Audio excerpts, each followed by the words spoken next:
দর্শক, চট্টগ্রাম বিশ্ববিদ্যালয়ে শিক্ষার্থী এবং স্থানীয়দের মাঝে দফায় দফায় সংঘর্ষ হয়েছে, যার রেশ রয়ে গেছে এখনো।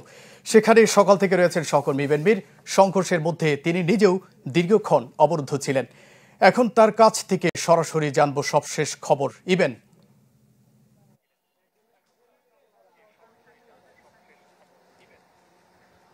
মঞ্জুর, এখনো কিন্তু আসলে যে সংঘর্ষ সেই সংঘর্ষ চলছে, বিশেষ করে 2 নম্বর গেট পার হয়ে উত্তর আবাসিক সেটির মধ্যে রীতিমতো আসলে রণক্ষেত্র পরিণত হয়েছে পুরো এলাকাটি। অর্থাৎ পুরো গ্রাম যেটি আছে সে পুরো গ্রামটি কিন্তু আসলে রণক্ষেত্রে এক পুরো সড়কটি কিন্তু আসলে ইট পাটকেল আর মানুষ দৌড়াদৌড়ি হুড়োহুড়ি এগুলোর মধ্যে ধাওয়া পাল্টা ধাওয়া ভেতরে চলছে। কিন্তু আসলে পুরো 1 কিলোমিটার থেকে 2 কিলোমিটার এলাকা জুড়ে কিন্তু সংঘর্ষ ছড়িয়ে পড়েছে। তবে সবচেয়ে যেটি হতাশাজনক, সবচেয়ে যেটি দুর্ভাগ্যজনক, এই যে কয়েক ঘন্টা ধরে উত্তেজনা সংঘর্ষ, একজন পুলিশ সদস্যকে আমরা দেখিনি, একজন যৌথ বাহিনীর সদস্যকে আমরা দেখিনি, একজন সেনা সদস্যকে আসলে আমরা দেখিনি।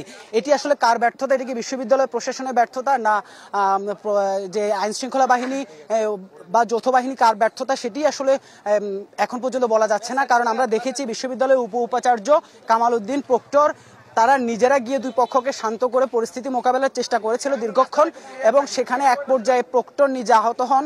তাকে শিক্ষার্থীরা এক পর্যায়ে 4-5 জন শিক্ষার্থী গ্রামবাসী রোশানল থেকে তাকে অনেকটা টেনে হিচড়ে মূলত তাকে নিয়ে তারপর তারা বিশ্ববিদ্যালয়ের দিকে প্রবেশ করে। তখন কিন্তু আসলে গ্রামবাসীর মধ্যে যে আমরা উন্মাদনা দেখেছি, যে আসলে উত্তেজনা দেখেছি, তারা যতটা আসলে বিশৃঙ্খল এবং উচ্ছৃঙ্খল আচরণ করেছে, তারা রীতিমতো আমরা রামদা হাতে দেখেছি, আমরা দেশীয় অস্ত্রশস্ত্র দেখেছি। অর্থাৎ তারা বহু শিক্ষার্থীকে তারা কোপ দিয়েছে। আমরা শিক্ষার্থীদেরকে দেখেছি কিন্তু লাঠিসোঁটা এবং ইট পাটকেল নিয়ে, কিন্তু আমরা গ্রামবাসীকে দেখেছি আসলে এখানে গ্রামের যারা স্থানীয়রা তারা রীতিমতো রামদা এবং দেশীয় অস্ত্র নিয়ে তারা কিন্তু আঘাত করেছে। বেশ কিছু সংখ্যক শিক্ষার্থী কিন্তু আহত হয়ে তারা হাসপাতালের দিকে তাদেরকে পাঠানো হয়েছে, যেখানে বলেছি যে প্রক্টর নিজে আহত হয়েছে।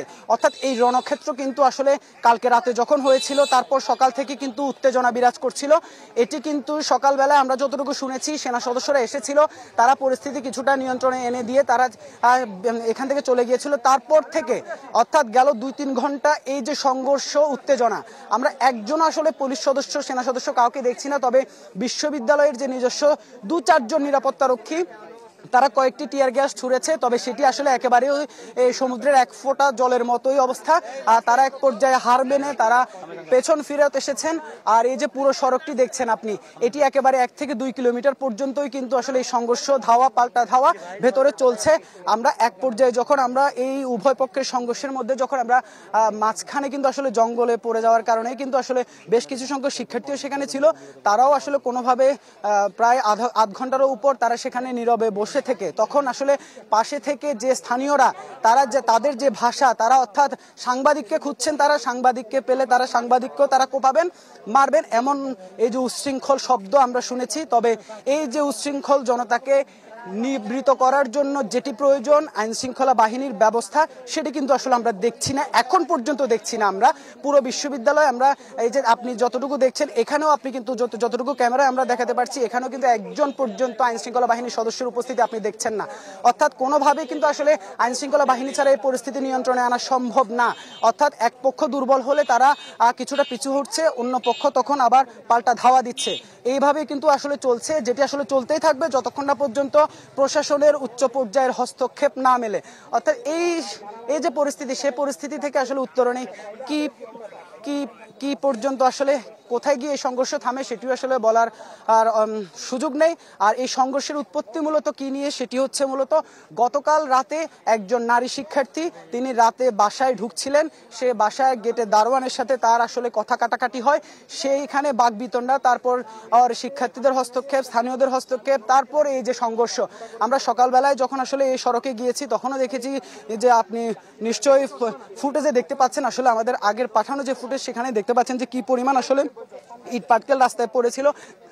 তারপর সেখান থেকে আজকে সকালবেলায় আবার শিক্ষার্থীরা যখন শুনতে পায় তাদের বেশ কিছু সংখ্যক নারী শিক্ষার্থীকে অবরুদ্ধ করে রাখা হয়েছে, তারপর তারা সেখানে জড়ো হয়ে সেদিকে যায় তাদেরকে উদ্ধার করে আনার জন্য। এক পর্যায়ে সেখানে গ্রামবাসীরাও কিন্তু পাল্টা প্রতিরোধ গড়ে তোলার সাথে সাথে কিন্তু উত্তেজনা ছড়িয়ে পড়ে।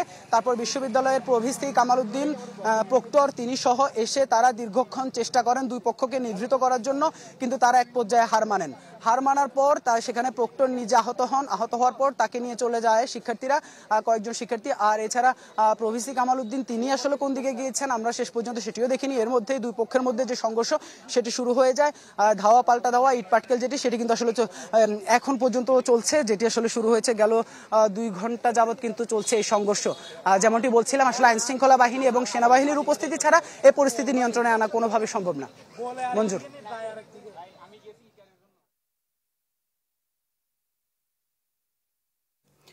ইবেন, ধন্যবাদ আপনাকে। দর্শক, চট্টগ্রাম বিশ্ববিদ্যালয়ে দফায় দফায় সংঘর্ষ চলছে সে খবর জানাতে আমাদের সাথে যুক্ত হয়েছিলেন সহকর্মী ইবেন মিট।